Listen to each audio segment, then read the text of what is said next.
Hi friends, math science world में आपका स्वागत है। आज की वीडियो में हम देखेंगे टॉप 50 बहुत ही इम्पोर्टेंट क्वेश्चन जो लिया गया है इलेक्ट्रिसिटी से यानी विद्युत धारा से। ये रेलवे ग्रुप डी के एग्ज़ाम के लिए बहुत ही इंपॉर्टेंट है दोस्तों। साथ में एलपी और एनटीपीसी के लिए भी बहुत ही उपयोगी है। इसमें प्रश्न की जो संख्या होगी वह 40 होगा, जो बार बार रिपीटेड होता है। तो इस चैप्टर से जो मैंने प्रश्न सेलेक्ट किया है, इसके बाद आपको कोई भी वीडियो देखने की ज़रूरत नहीं है।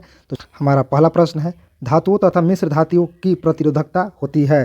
तो दोस्तों, धातु हो या मिश्र धातु हो, इनकी भक्ता जो होती है अत्यंत क्या होती है, अत्यंत कम होता है। तो इस प्रश्न का जो राइट आंसर होगा ऑप्शन सी हो जाएगा। अगला प्रश्न देखेंगे दोस्तों। हमारा अगला प्रश्न था, यदि दो विद्युत आवेशों के मध्य दूरी को आधा कर दिया जाए तो उनके मध्य विद्युत बल का मान होगा।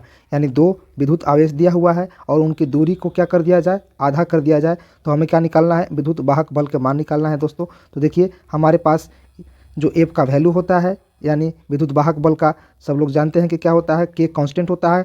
पहला आवेश गुने दूसरा आवेश बटा में आर स्क्वायर होता है। यहाँ जैसे ही विद्युत वाहक बल का मान निकालेंगे, के कांस्टेंट रहेगा, यहाँ के क्यू भी कांस्टेंट है। यहाँ से क्या दिया हुआ है, यहाँ Q1 बटा Q2 और आर का मान क्या है, मध्य दूरी को आधा कर दिया जाए तो यहाँ से आर का वैल्यू जो होगा R/2 हो जाएगा। इसको हम क्या करेंगे, स्क्वायर करेंगे। अब जैसे ही इसको फाइनल करेंगे तो क्या हो जाएगा, यहाँ से हो जाएगा Q1 इंटू Q2 और बटा में क्या होगा आर स्क्वायर और ऊपर चला जाएगा 4। यानी इसको अगर हम लिखना चाहें तो ये होगा K इंटू Q1 Q2 बटा में आर स्क्वायर और गुना में कितना आ जाएगा, 4 आ जाएगा। तो हमने यहाँ से क्या देखा, इसका जो मेन फार्मूला होता है दोस्तों यह होता है। तो ये हमारे पास आ गया, लेकिन साथ में गुना में क्या आया, 4 गुना आ गया। तो इसका आंसर क्या होगा, 4 गुना हो जाएगा। इस प्रश्न का जो राइट आंसर होगा क्या होगा, ऑप्शन सी हो जाएगा। अब चलते हैं अगले प्रश्न। प्रश्न संख्या 3 था, प्रतिरोध का एसआई मात्रक है। तो प्रतिरोध का एसआई मात्रक क्या है दोस्तों, सब लोग जानते हैं कि प्रतिरोध का एसआई मात्रक होता है ओम। यानी इस प्रश्न का जो राइट आंसर होगा ऑप्शन बी हो जाएगा, ऑप्शन बी हो जाएगा। अगला प्रश्न की ओर चलेंगे। प्रश्न संख्या 4 है दोस्तों, विद्युत बल्ब में कौन सी गैस भरी होती है। यहाँ किसकी बात कर दिया दोस्तों, तो गैस की बात कर दिया। तो कोई भी ऐसा गैस जो अक्रिय हो, किसी भी तत्व के साथ, किसी भी मेटल नॉन मेटल गैस के साथ क्रिया ना कर सके, वैसे गैस को इसमें डाला जाता है, जिसको बोलते हैं, क्या बोलते हैं दोस्तों, निष्क्रिय गैस बोलते हैं। इस प्रश्न का जो राइट आंसर हो जाएगा ऑप्शन ए हो जाएगा दोस्तों। यहाँ बल्ब के विभिन्न जो पार्ट होते हैं वो पार्ट का यहाँ पे नाम दिया हुआ है। पहले कैप होता है, fuse, stem, exhaust type, dumet wires, lead wires, support wires, tungsten filament, gas filling, इस तरीका से बल्ब के बहुत सारे पार्ट्स होते हैं दोस्तों। इसका जो राइट आंसर होगा ऑप्शन ए बता दिया हमने। चलते हैं अगले प्रश्न की ओर। दोस्तों, अगर आप डायग्राम से इसी तरीका से चैप्टर वाइज वीडियो देखना चाहते हैं रेलवे के एग्जाम के लिए, तो आप हमारे YouTube channel math science world को फॉलो कर सकते हैं, सब्सक्राइब कर सकते हैं। हमारे फेसबुक के चैनल पर भी जाके देख सकते हैं या इंस्टाग्राम पे जाके आप देख सकते हैं। साथियों, अगर आपको यह वीडियो अच्छा लग रहा हो तो आप अपने बाकी को साथियों को भी जरूर भेजें। चलिए अगला प्रश्न की ओर हम बढ़ते हैं। प्रश्न संख्या 5 है दोस्तों, 1 जूल और 1 सेकेंड के अनुपात को क्या कहते हैं। यहाँ क्या दिया है दोस्तों, 1 जूल और 1 सेकेंड के अनुपात को क्या कहते हैं, तो उसको बोलते हैं दोस्तों वाट। यानी वाट बराबर जो होता है क्या होता है, जूल और सेकेंड होता है। यानी इस प्रश्न का जो राइट आंसर होगा ऑप्शन डी हो जाएगा दोस्तों। प्रश्न संख्या 6 देखेंगे दोस्तों, हमारे घरों में कितनी विद्युत आपूर्ति की जाती है। तो जो हमारे घरों में विद्युत की जाती है, सबसे पहले तो वो क्या होता है, प्रत्यावर्ती धारा होता है, यानी एसी करंट होता है। पहले ये ध्यान में रखना है। उसके बाद कितना वोल्ट पर होता है, तो 220 वोल्ट पर होता है। 220 वोल्ट एसी करंट होता है दोस्तों। तो इस प्रश्न का जो राइट आंसर होगा ऑप्शन क्या होगा, ऑप्शन सी इस प्रश्न का राइट आंसर हो जाएगा। प्रश्न संख्या 7 है, शुद्ध जल विद्युत का कुचालक होता है। तो जो शुद्ध जल है दोस्तों, वो विद्युत का कुचालक क्यों होता है, उस पर हमें गौर करना है। तो जो शुद्ध जल होता है वह बहुत पार्शियली जो होता है आयनित होता है, न के बराबर आयनित होता है। न के बराबर मतलब स्वल्प, मतलब बहुत न के बराबर आयनित होता है। तो जो लिक्विड होगा उसमें आयनित नहीं होगा, उसमें विद्युत का सुचालक नहीं होगा। यानी इस प्रश्न का जो राइट आंसर होगा ऑप्शन ए हो जाएगा। प्रश्न संख्या 8 है दोस्तों, क्या कहता है 8, एसी परिपथों में एसी मीटर मापते हैं। जो एसी मीटर लगे होते हैं, जिसको आ मीटर भी बोलते हैं, तो आ मीटर मेनली किस चीज़ को मापता है दोस्तों, उस पर हम चर्चा। तो हमारे पास ऑप्शन दिया है माध्य मान, आरएमएस मान, शिखर मान और माध्य वर्ग मान। तो जो हमारा आ मीटर है यानी एसी परिपथ में एसी मीटर मापता है, वह मापता है दोस्तों आरएमएस मान। यानी इस प्रश्न का जो राइट आंसर होगा ऑप्शन बी हो जाएगा। देखिए यह हमारा मेजरिंग है, यानी ट्रू आरएमएस वोल्ट मीटर, जिसको ब्लॉक डायग्राम के माध्यम से मैंने आपको समझाया है। इसमें एक एसी एम्पलीफायर लगा होता है। एसी एम्पलीफायर दो तरफ होता है, एक तरफ आउटपुट होता है, एक इनपुट होता है दोस्तों। तो चलिए इस प्रश्न का जो राइट आंसर है मैंने बता दिया। अगला प्रश्न की ओर चलते हैं। प्रश्न संख्या 9 क्या कहता है, धातु कमरे के तापमान में हो सकते हैं। जो धातु होते हैं दोस्तों वो कमरे के तापमान में क्या हो सकता है, तो सबसे देखिए हमारे पास ऑप्शन में तरल हो सकता है, ठोस हो सकता है, ठोस या तरल दोनों हो सकता है, ठोस या तरल या गैस भी हो सकता है। तो ध्यान देंगे दोस्तों, यहाँ पे देखेंगे ऑल मेटल्स होता है या तो जो सॉलिड होता है रूम टेम्परेचर पर, सिर्फ किसको छोड़ा करके, मरकरी, यानी मरकरी को छोड़ करके रूम टेम्परेचर पर सब क्या होता है, सॉलिड होता है। लेकिन इसमें सॉलिड और लिक्विड भी आ गया, इसका फर्स्ट आंसर होगा दोस्तों ऑप्शन सी होगा, ठोस भी होता है और तरल भी होता है। उसी तरीके से हम नॉन मेटल की बात करें तो वह सॉलिड होगा, लिक्विड भी होगा और गैस भी होगा। अगर सॉलिड में नॉन मेटल की बात करें तो यह कैसा होता है, ब्रिटल होता है। मरकरी और ब्रोमीन क्या है, वोलिन लिक्विड फॉर्म में पाया जाता है। अगला प्रश्न की ओर चलते हैं दोस्तों। प्रश्न संख्या है 10, ट्रांसफार्मर किसके सिद्धांत पर कार्य करता है। तो जो ट्रांसफार्मर है दोस्तों, हमारे पास जो ऑप्शन है पहले उसको पढ़ेंगे, स्वप्रेरण, अनुनय प्रेरण, जनरेटर या इन्वर्टर। तो जो हमारा क्या होता है, ट्रांसफार्मर जो होता है वह अनुनय प्रेरण पर काम करता है, यानी इस प्रश्न का जो राइट आंसर होगा ऑप्शन बी होगा। ये देखिए हमारा ट्रांसफार्मर है दोस्तों। प्रश्न संख्या 11 देखेंगे, विशिष्ट प्रतिरोध का एसआई मात्रक है। विशिष्ट प्रतिरोध का एसआई मात्रक है दोस्तों, तो ऑप्शन के अनुसार देखने के बाद विशिष्ट प्रतिरोध का एसआई मात्रक होगा ओम मीटर, यानी इस प्रश्न का जो राइट आंसर होगा ऑप्शन ए हो जाएगा। यहाँ पे अगर हम दर्शाएं दोस्तों तो देखिए विशिष्ट प्रतिरोध को हम रो से सूचित करते हैं, यानी हमने पढ़ा था कि प्रतिरोध जो होता है आर बराबर रो इंटू एल बाई ए। यहाँ से हम लोगों ने रो का वैल्यू निकाला था, तो क्या हो गया था, रो बराबर हो गया था आर ए बटा में एल होता है। इसका जो मात्रक होगा क्या हो जाएगा, ओम और मीटर हो जाएगा दोस्तों। तो इस प्रश्न का जो आंसर था ऑप्शन ए हमने बता दिया। प्रश्न संख्या 12 है, मानव शरीर का प्रतिरोध कितना होता है। तो जो मानव शरीर का जो प्रतिरोध होगा वह होगा 3000 ओम दोस्तों, यानी इस प्रश्न का जो राइट आंसर होगा ऑप्शन ए हो जाएगा। देखेंगे अलग अलग, अगर हम ईयर टू ईयर की बात करें तो इसका जो प्रतिरोध होता है वह 100 ओम होता है, 11 एम्पियर और 110 वोल्ट। अगर हम ड्राई स्किन की बात करें तो कितना होगा, यह होगा 100 ओम से लेकर के 1000 से लेकर के 6000 के बीच में होता है दोस्तों, 1000 से लेकर के 6000 के बीच में होता है। अगर भींगा हुआ त्वचा की बात करें तो यह होता है हमारा 1000। प्रश्न संख्या 13 देखेंगे, टंगस्टन धातु के गलनांक कितना होता है। यह टंगस्टन धातु दोस्तों, तो टंगस्टन का जो गलनांक होता है वह होता है 3000 डिग्री सेल्सियस, यानी इस प्रश्न का जो राइट आंसर होगा ऑप्शन सी हो जाएगा। अब चलते हैं अगले प्रश्न। प्रश्न संख्या 14, 1 जूल प्रति सेकंड कार्य करने की दर को क्या कहते हैं। 1 जूल प्रति सेकंड कार्य करने की दर को क्या कहते हैं दोस्तों, वाट कहते हैं। देखिए जूल पर सेकंड को हम क्या बोलेंगे, वाट बोलेंगे। क्या बोलेंगे, वाट। तो इस प्रश्न का जो राइट आंसर होगा ऑप्शन ए हो जाएगा। प्रश्न संख्या 15, जिस पदार्थ में अति निम्न ताप पर बिना किसी प्रतिरोध के विद्युत धारा का गमन होता है उसे क्या कहते हैं। यानी जिस अति निम्न ताप पर, जो टेम्परेचर है बहुत कम है और क्या है, विद्युत धारा का गमन होता है, उसी पदार्थ को क्या बोलते हैं, अति चालक बोलते हैं, अति चालक। यानी इस प्रश्न का जो राइट आंसर होगा वो क्या होगा दोस्तों, ऑप्शन ए हो जाएगा। प्रश्न संख्या 16 देखेंगे, क्या कहता है, एक कूलम आवेश में कितना इलेक्ट्रॉन होता है। हमारे पास एक कूलम आवेश दिया हुआ है, इलेक्ट्रॉनों की संख्या निकालनी है। एक कूलम आवेश में होता है 6.25 गुण 10 के पावर -18 इलेक्ट्रॉन होता है दोस्तों, -18 इलेक्ट्रॉन होता है। यानी इस प्रश्न का जो राइट आंसर होगा वह क्या होगा, तो वह हो जाएगा, देखिए तो इस प्रश्न का जो राइट आंसर होगा ऑप्शन ए हो जाएगा दोस्तों, 0.6 इंटू 0.25 इंटू 10 के पावर 18 इलेक्ट्रॉन। तो इस प्रश्न का जो राइट आंसर होगा ऑप्शन ए हो जाएगा।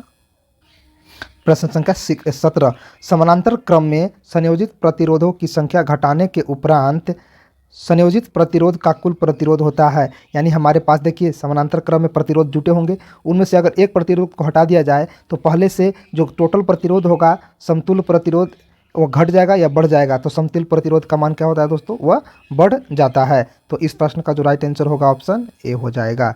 प्रश्न संख्या अगला प्रश्न है, वोल्ट मीटर को समानांतर क्रम में क्यों जोड़ते हैं। तो वोल्ट मीटर को समानांतर क्रम में इसलिए जोड़ते हैं दोस्तों कि जो रेजिस्टेंस का मान होगा वह हमको क्या होना चाहिए, मैक्सिमम होना चाहिए। मैक्सिमम जो प्रतिरोध का मान होता है वो मैक्सिमम होने के लिए, यानी अधिक प्रतिरोध प्राप्त करने के लिए इस प्रश्न का जो राइट आंसर होगा ऑप्शन ए होगा। ये देखिए यहाँ पे हमारे पास एक कंडक्टर दिया हुआ है चालक, चालक के यहाँ पे समानांतर में एक वोल्ट मीटर भी जोड़ा गया है, इसलिए जोड़ा गया है कि इसका जो प्रतिरोध होगा वह अधिक होगा। अब चलते हैं अगले प्रश्न की ओर। हमारा अगला प्रश्न है, आमीटर को श्रेणी क्रम में क्यों जोड़ते हैं। तो देखिए दोस्तों यहाँ पे हमारा आमीटर है, इसके श्रेणी क्रम में क्या जोड़ा गया है, एक आमीटर जोड़ते हैं। क्यों जोड़ते हैं आमीटर को श्रेणी में, ताकि उसमें कम प्रतिरोध प्राप्त हो, कम प्रतिरोध प्राप्त करने के लिए। यानी इस प्रश्न का जो राइट आंसर होगा ऑप्शन बी होगा, कम प्रतिरोध प्राप्त करने के लिए आमीटर को श्रेणी क्रम में जोड़ा जाता है। चलते हैं अगले प्रश्न की ओर। हमारा अगला प्रश्न है 20, एक माइक्रो एम्पियर विद्युत धारा निम्न में से कौन सी है। तो जैसे ही एक माइक्रो एम्पियर की बात कर दे दोस्तों, यानी एक माइक्रो एम्पियर बराबर होता है 10⁻⁻6 एम्पियर। कौन सा ऑप्शन होगा? ऑप्शन सी हो जाएगा, यानी यह जो लिखा हुआ है दोस्तों 10⁻⁻6 है। अगले प्रश्न की ओर चलेंगे। अगला प्रश्न है किलोवाट घंटा बराबर होता है। तो किलोवाट घंटा किसके बराबर होता है दोस्तों? एक यूनिट के बराबर होता है किलोवाट घंटा, एक यूनिट के बराबर होता है। और एक किलोवाट घंटा में, एक किलोवाट घंटा में होता है 3.6 × 10⁻6 जूल दोस्तों, 6 जूल होता है। तो इसी को क्या बोलते हैं? 1 यूनिट भी बोला जाता है। अगले प्रश्न में हम लोग मिलते हैं। हमारा अगला प्रश्न है प्रश्न संख्या 22, धारा मापने के लिए किस यंत्र को कहते हैं? धारा मापी यंत्र। तो धारा जो मापता है उसको बोलते हैं आमीटर। उसको क्या बोलते हैं दोस्तों? आमीटर बोलते हैं। आमीटर से क्या मापा जाता है? इलेक्ट्रिसिटी मापा जाता है। ये देखिए आमीटर का हमारे पास क्या है? डायग्राम है। अगला प्रश्न है लक्स इसकी इकाई है। लक्स की किसकी इकाई है? तो प्रदीप्त की जो है लक्स इकाई होती है, प्रदीप्त के, जिसको लुमिनस भी बोलते हैं, उसका डायग्राम हमने बनाया है दोस्तों। तो इस प्रश्न का जो राइट आंसर होगा ऑप्शन डी हो जाएगा। अगला प्रश्न है प्रश्न संख्या 24, विभवांतर का एसआई मात्रक है। जो विभवांतर है उसका इकाई मात्रक क्या होता है दोस्तों? तो उसका एसआई मात्रक होता है वोल्ट। वोल्ट जो होता है विभवांतर का एसआई मात्रक होता है, यानी इस प्रश्न का राइट आंसर ऑप्शन सी हो जाए। प्रश्न संख्या 25, विद्युत आवेश का एसआई मात्रक है दोस्तों।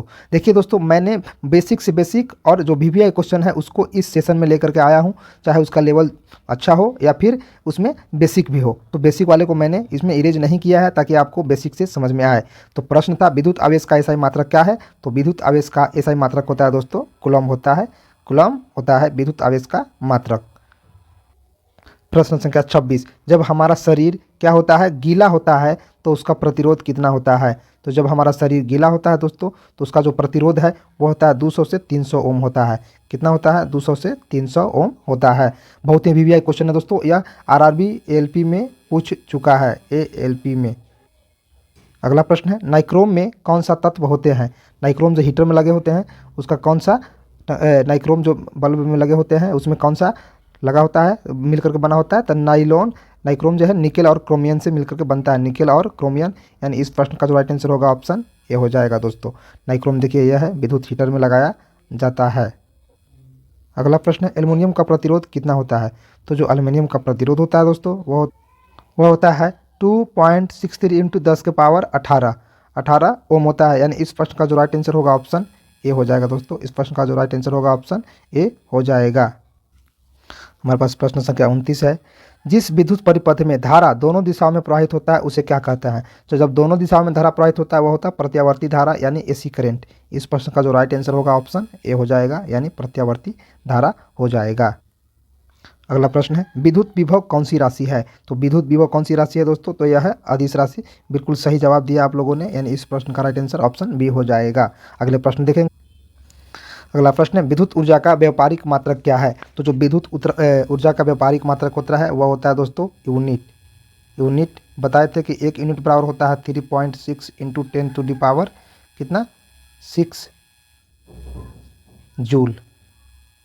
तो इस प्रश्न का जो राइट आंसर होगा ऑप्शन सी हो जाएगा। अगला प्रश्न है किसी कुंडली का प्रतिरोध ज्ञात करने के लिए सूत्र है। क्या पूछ रहा है? कुंडली है, कुंडली का क्या है? प्रतिरोध है, यानी आर का वैल्यू है। तो ओम के नियम से आर बराबर जो होता है क्या होता है दोस्तों? V/I होता है। तो यहाँ से आर बराबर होगा V/I, यानी इस प्रश्न का जो राइट आंसर होगा ऑप्शन, और आई बराबर क्या होता है? V/R। अब V बराबर होता है IR, और इस तरह का से R बराबर V/I हो जाएगा। तो रेजिस्टेंस निकाल सकते हैं, वोल्टेज और करंट निकाल सकते। प्रश्न 33, निम्न में से कौन सा विद्युत परिपथ में विद्युत शक्ति को निरूपित करता है?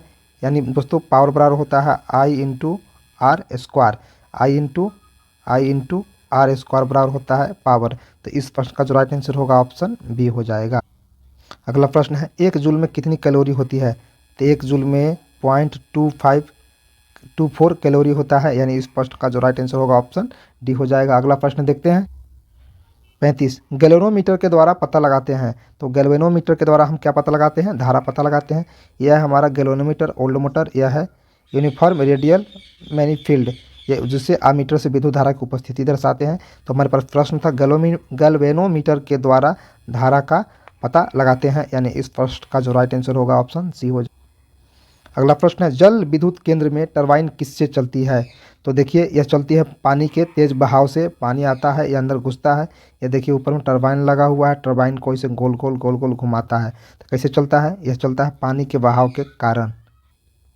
अगला प्रश्न है ट्रांसफार्मर किससे काम करता है? तो जो ट्रांसफार्मर होता है वो केवल एसी से काम करता है दोस्तों, यानी इस प्रश्न का जो राइट आंसर होगा ऑप्शन ए हो जाएगा दोस्तों। ट्रांसफार्मर केवल एसी पर ही काम करता है, यानी प्रत्यावर्ती धारा पर ही काम करता है। अगले प्रश्न की ओर चलेंगे। प्रश्न अगला, चालक का विद्युत प्रतिरोध किससे स्वतंत्र होता है? तो चालक का विद्युत ऑप्शन देखेंगे दोस्तों, तापमान, दाब, अनुप्रस्थ, परिक्षेत्र, लंबाई। तो जो किससे विद्युत का विद्युत प्रतिरोध जो होता है आर बराबर होता है रो इंटू एल बाई ए। तो इस पर देखिए एल की चर्चा, ए की चर्चा है, यानी इसमें जो किस पर चर्चा नहीं है, दाब पर, यानी आर का वैल्यू आर पर दाब यानी प्रेशर पर डिपेंड नहीं करता है। इस प्रश्न का राइट आंसर ऑप्शन बी हो जाए। अगला प्रश्न है यदि किसी प्रतिरोध तार को लंबा किया जाए तो उसका प्रतिरोध होगा। तो यदि किसी भी, ध्यान दीजिए कि जो आर डिपेंड करता है वह रो इंटू एल बाई ए पर होता है, यानी लंबाई बढ़ेगा प्रतिरोध बढ़ेगा, क्षेत्रफल बढ़ेगा प्रतिरोध घटेगा। तो यहाँ पे क्या कर दिया, यहाँ पे कह रहा है तार को लंबा किया जाए। तो जैसे ही तार को लंबा करेंगे तो उसका प्रतिरोध क्या होगा, बढ़ेगा दोस्तों, उसका प्रतिरोध क्या होगा, बढ़ेगा। हमारा आखिरी प्रश्न है जिस विद्युत परिपथ में धारा एक ही दिशा में प्रवाहित होता है उसे क्या कहते हैं? तो जिस परिपथ में जो धारा है एक दिशा में प्रवाहित होगा उसको क्या बोलेंगे? उसको बोलेंगे दोस्तों डिस्ट धारा, यानी डीसी करंट। तो इस प्रश्न का जो राइट आंसर होगा क्या होगा, ऑप्शन ये हो जाएगा दोस्तों। तो हम लोगों ने आज टॉप 40 क्वेश्चन जो इलेक्ट्रिसिटी से लिया गया था देखा, जो बहुत सारे एग्जाम के पॉइंट ऑफ व्यू से बहुत ही इंपॉर्टेंट है दोस्तों। तो मिलते हैं अगले वीडियो में।